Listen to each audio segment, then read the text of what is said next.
In 1977, the great powers' attention shifted to the Horn of Africa. As regimes changed, so did alliances. The Soviet Union and the United States switched sides easily.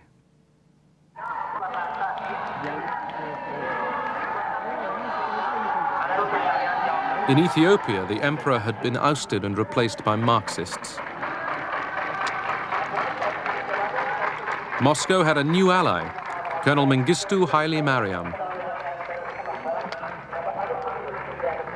የወዛደሩን አሸናፊነትና ኃያልነት ሜይዴይ በብሔራዊ ደረጃ እንዲከበር ጥር 2 ቀን When the Soviets moved into Ethiopia to assist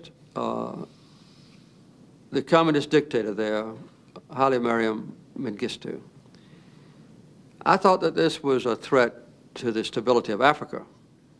The Soviets at that time were proclaiming over and over again that the scales of history were tipping in the favor of the Soviet Union. The Soviet Union would outstrip us in economic performance. The Soviet Union was getting a strategic edge. The Soviet Union was riding the crest of the so-called national liberation struggles. The new regime in Ethiopia turned against America.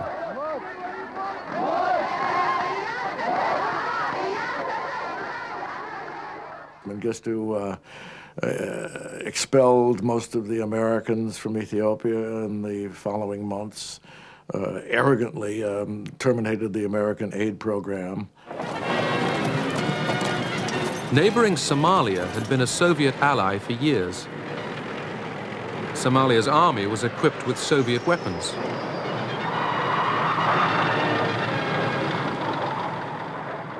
But now that Moscow was also linked with Ethiopia, the Somalis considered turning to Washington. They had very little chance of getting American full support. But they knew that if they tried to present themselves as anti-Soviet, they would improve their chances. The Somalis turned against the advice of their Soviet ally and prepared for war with Ethiopia. But President Carter turned down their appeal for American arms. I thought that Somalia should not be permitted to succeed in trying to take Ethiopian territory, and I refused to give the Somali government any weapons. Nevertheless, in July 1977, the Somalis seized large tracts of the Ogaden Desert. The Soviets tried to stop the advance through diplomacy. Gromyko suggested joint mediation with the Americans. But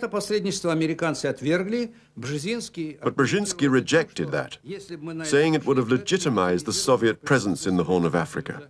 Brzezinski felt that the American presence was legitimate everywhere, but the Soviet presence wasn't.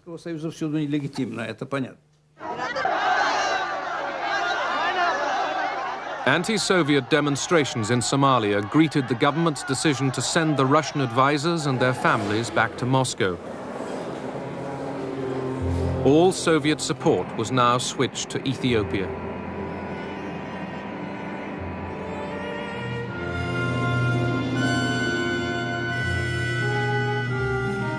The Soviet Union began shipping in weapons and 15,000 troops to fight in Ethiopia. The troops were Cuban.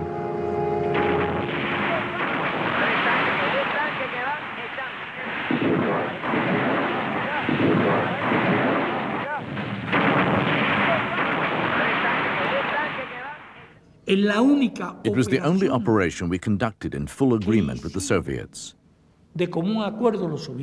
No such cooperation took place even in Latin America. Quite the opposite.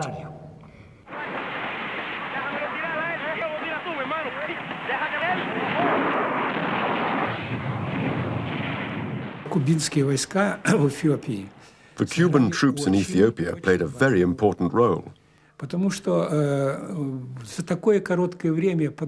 Ethiopians couldn't have provided the military organization to destroy the Somali troops in such a short period of time, even with our help.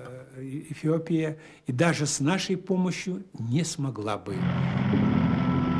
With Cuban troops and Soviet support, the Ethiopians drove the Somalis out of the Ogaden.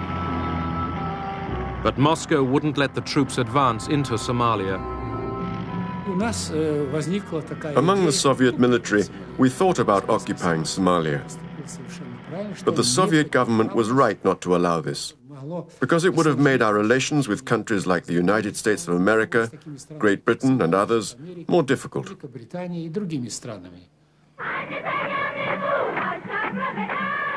Mengistu Haile Mariam basked in glory. The Cubans and Soviets had saved his regime.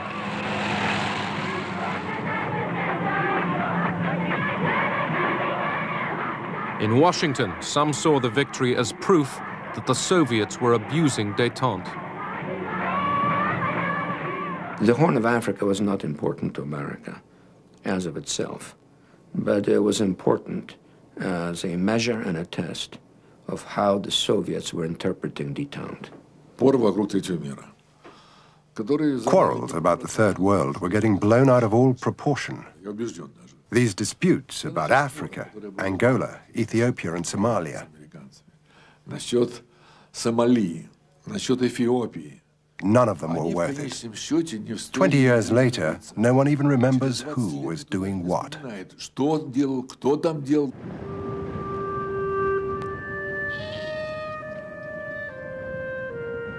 In the hunt for Cold War gains, the superpowers spawned an arms race in the developing world.